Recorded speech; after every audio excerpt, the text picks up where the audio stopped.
প্রিয় আমার উপস্থিতি, আমার নেতৃবৃন্দ, জাতীয় পার্টির ফ্যামিলির সদস্যবৃন্দ যারা এখানে উপস্থিত আছেন, আজকের এই আয়োজন দোয়া মাহফিলে আমাদের উদ্দেশ্য ছিল আমাদের মরহুম হোসেন মাহমুদ এরশাদ সাহেবের তার নামে দোয়া মাহফিল করা।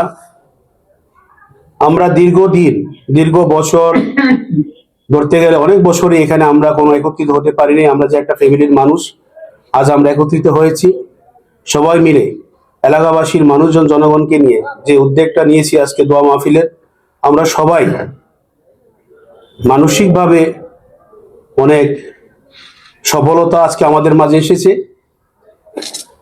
কারণ এমন একটা প্রোগ্রাম আমাদের জন্য অত্যন্ত অতীব অবশ্যই জরুরি ছিল। আমাদের রাজনীতির প্রেক্ষাপটে আমরা যে যেখানেই থাকি না কেন, দলের সাথে আমরা সবাই একটা পরিবার। আমাদের মাঝে যে আন্তরিক মহব্বত, ভালোবাসা, এটা কিন্তু একটা দল না করলে বোঝা যায় না। দলের যে টান, দলের যেটা মায়া, আমরা কিন্তু এখানে অনেক দূর থেকে এসেছি অনেকেই। আজকের এই দোয়া মাহফিলে অত্র এলাকার মানুষ, আমাদের সাবেক সফল রাষ্ট্রপতি, যার অবদান এই বাংলাদেশের মানুষ কখনোই ভুলতে পারবে না।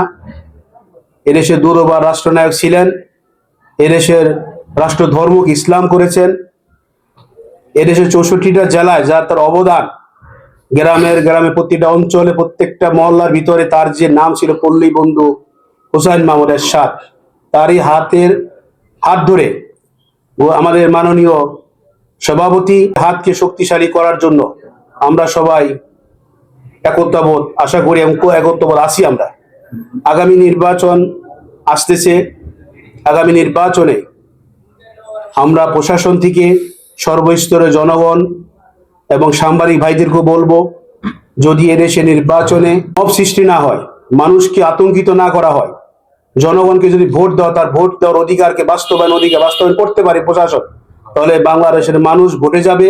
সারা বাংলাদেশের মানুষ স্বাচ্ছন্দ্য বোধ করে তার ভোটের অধিকার প্রয়োগ করবে। এবং আমরা আশা করি আমাদের জাতীয় পার্টির পক্ষ থেকে আমরা প্রশাসনকে সার্বিক সহযোগিতা করব।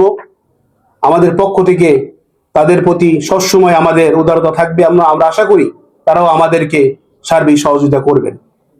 এই নড়িয়া সখীপুরের মানুষ, এই নড়িয়াতে আপনারা জানেন 37 বছর আগে আমাদের প্রথম এমপি ছিলেন মরহুম PM গিয়াসউদ্দিন সাহেব, এমন তিনি মন্ত্রিত্ব ছিলেন। এই অঞ্চলের মানুষ কিন্তু জাতীয় পার্টির একটা ঘাঁটি। এই অঞ্চলে জাতীয় পার্টির নির্বাচিত এমপি ছিলেন। আমি সেই জায়গা থেকে বলবো যে এবার নির্বাচনে যার জায়গা থেকে সবাই ভোটে যাবেন। সেই পরিস্থিতি যদি থাকে, আমরা সবাই ভোট যাব। ভোটেই যে আমরা স্বাধীনতার বিশ্বাস করি, সার্বভৌমত্বে বিশ্বাস করি। আমি স্বাধীনতার পক্ষে আমরা আছি ইনশাআল্লাহ। আমরা এই সরকার, আমরা কখনোই স্বৈরাচারী সরকার হতে চাই না। আমরা কখনো কারো সন্ত্রাসী জন্ম দিতে চাই না। আমাদের দলে কোনো সন্ত্রাসী নাই, চাঁদাবাজি নাই, কাউকে কোনো মারামারি ধরে আমরা বিশ্বাসী না। আমরা লিড এন্ড ক্লিন ইংরেজি রাজনীতি বিশ্বাস করি, যে একজন আরেকজনের সাথে সম্পর্ক বজায় রেখে রাজনীতি করতে চাই। আমরা আজকের এই দোয়া মাহফিলে আপনারা জানেন যে আমাদের বেশ কিছু ব্যক্তিত্ব নাম আমরা উচ্চারণ করেছি। তার ভিতরে আমাদের মরহুম রাষ্ট্রপতি মোহাম্মদ এরশাদ সাহেব, সাবেক প্রধানমন্ত্রী বেগম খালেদা জিয়ার জন্য আমরা দোয়া চেয়েছি, আপনারা দেখেছেন। সাবেক ডেপুটি স্পিকার আমাদের বীর মুক্তিযোদ্ধা কর্নেল সাহেবের নামও আমরা দোয়া মাহফিল চেয়েছি। সাবেক মন্ত্রী আলহাজ TM গিয়াসউদ্দিন সাহেবের নামও আমরা দোয়া চেয়েছি। সাবেক MAL জনাব আব্দুল করিম দেওয়ান ওরফে মনাই দেওয়ান, তার নামও আমরা দোয়া মাহফিলে দোয়া চেয়েছি। সাবেক মেয়র নড়িয়া পৌরসভার জনাব হায়দার আলী সাহেব চেয়ারম্যান, তার প্রতিও আমরা দোয়া মাহফিলে দোয়া চেয়েছি। সাবেক চেয়ারম্যান জনাব হারুনুর রশিদ, আমরা তার নামেও দোয়া চেয়েছি।